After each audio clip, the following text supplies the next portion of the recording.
আসসালামু আলাইকুম। সবাইকে স্বাগত জানাচ্ছি আমার চ্যানেলে। ইলিশ মাছের খুবই মজার একটি রেসিপি নিয়ে চলে এলাম যথারীতি আপনাদের সাথে শেয়ার করার জন্য।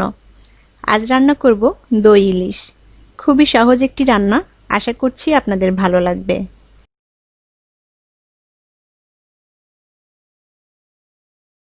দই ইলিশ রান্না করার জন্য আমি এখানে বড় সাইজের একটা ইলিশ মাছ নিয়েছি, আর ইলিশ মাছটাকে আমি এখন কেটে ধুয়ে পরিষ্কার করে নিব।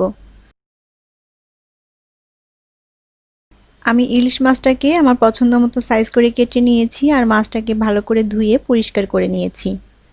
এখন এখান থেকে কয়েক টুকরো ইলিশ মাছ নিয়ে আমি দই ইলিশটা রান্না করব। আমি ইলিশ মাছটা যে প্যানে রান্না করব সেই প্যানের মধ্যেই সরাসরি মশলাগুলো নিয়ে নিব। আমি এখানে 2 টেবিল চামচ পরিমাণ সরিষা বাটা নিয়েছি, আর এই সরিষাটা আমি সামান্য লবণ আর একটা কাঁচামরিচ দিয়ে বেটে নিয়েছি। আর সরিষা বাটার সময় অবশ্যই সরিষার মধ্যে একটু লবণ আর কাঁচামরিচ দিয়ে বেটে নেবেন, এতে করে সরিষাটা আর তিতা লাগবে না। এখন এর মধ্যে দিয়ে দিব 2 টেবিল চামচ পরিমাণ পোস্ত বাটা। আমি পোস্ত দানাগুলোকে পানিতে ভিজিয়ে রেখে তারপর ভালো করে বেটে নিয়েছি। এবার দিয়ে দিব 1 চা চামচ পরিমাণ শুকনা মরিচ গুঁড়া, আর দিয়ে দিব 1 চা চামচের একটু কম হলুদ গুঁড়া। স্বাদ মতো লবণ দিয়ে দিব। এখন দিয়ে দিব 2 টেবিল চামচ পরিমাণ সরিষার তেল। আর আমি এই দই ইলিশটা সরিষার তেল দিয়ে রান্না করব, আপনারা চাইলে রেগুলার রান্নার তেল দিয়েও এই রান্নাটা করতে পারেন।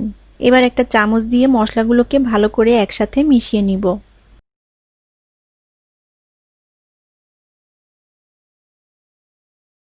মশলাটা ভালো করে মেশানো হয়ে গেলে এখন এর মধ্যে দিয়ে দিব টক দই। আমি এখানে হাফ কাপ পরিমাণ টক দই নিয়েছি।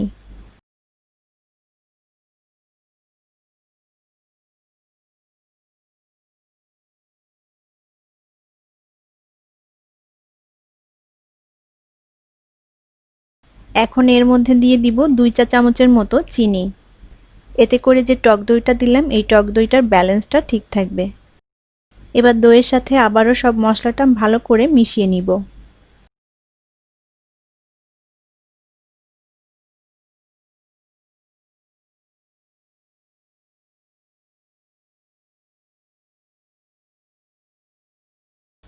সব মশলাটা ভালো করে মেশানো হয়ে গেলে এখন কেটে রাখা ইলিশ মাছগুলো দিয়ে দিব।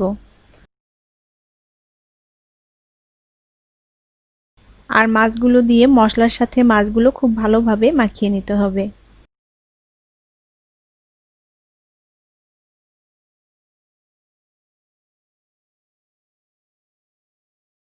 মশলার সাথে মাছগুলো খুব ভালোভাবে মাখা হয়ে গিয়েছে। এখন আমি মাছটাকে 10 মিনিট মতো রেস্টে রেখে দিব। এতে করে সব মশলাটা মাছের মধ্যে ভালোভাবে মিশে যাবে। 10 মিনিট পর আমি প্যানটা চুলার উপর বসিয়ে দিয়েছি। এখন চুলোর আঁচটাকে মিডিয়ামে রেখে আমি দই ইলিশটা রান্না করে নিব।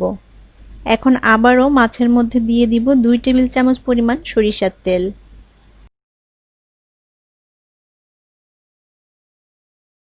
তেলটা দিয়ে একটু আলতো করে নেড়ে দিব। আর এই দই ইলিশটা রান্না করতে কিন্তু একদমই সময় লাগে না, খুবই অল্প সময়ের মধ্যে দই ইলিশটা রান্না হয়ে যাবে।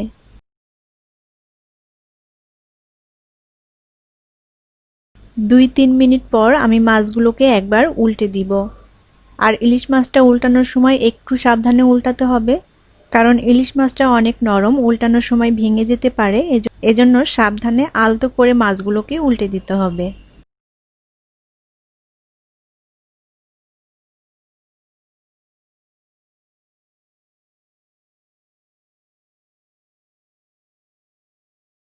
মাছগুলো ভালো করে উল্টে দিয়েছি। এখন এর মধ্যে দিয়ে দিব 1/4 কাপ মতো পানি। যে যতটুকু মাছের ঝোল রাখতে চান সেই অনুমান করে পানিটা দিয়ে দিবেন। এবার ঢাকনা দিয়ে ঢেকে আমি 5 মিনিট মাছটা রান্না করে নিব।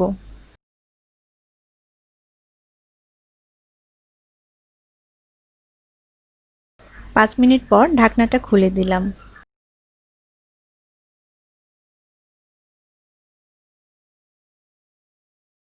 আমার দই ইলিশ রান্নাটা প্রায় হয়ে এসেছে। এখন এর মধ্যে কয়েকটা কাঁচা মরিচ দিয়ে দিব। আর আমি কাঁচামরিচের মাথাটা একটু সামান্য চিড়ে দিয়েছি, এতে করে কাঁচামরিচের সুন্দর একটা ফ্লেভার ছড়াবে আর খেতেও ভালো লাগবে। এবার ঢাকনা দিয়ে ঢেকে আমি চুলোর আঁচটাকে একেবারে লো করে দিয়ে আরও 2-3 মিনিট মাছটা রান্না করে নিব।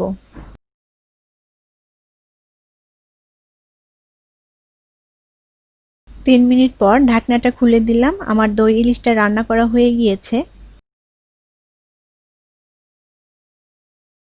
আর ঝোলটা এর থেকে আমি আর বেশি শুকাবো না। এখন দই ইলিশটা আমি চুলা থেকে নামিয়ে নিব। দারুণ মজার এবং সুস্বাদু এই দই ইলিশটা আপনারা সাদা ভাত কিংবা পোলাওয়ের সাথে পরিবেশন করতে পারেন। খেতে অসম্ভব মজার আর টেস্টি। আশা করি রেসিপিটি আপনাদের ভালো লেগেছে, আর ভালো লাগলে অবশ্যই ভিডিওতে একটা লাইক দিবেন এবং শেয়ার করবেন।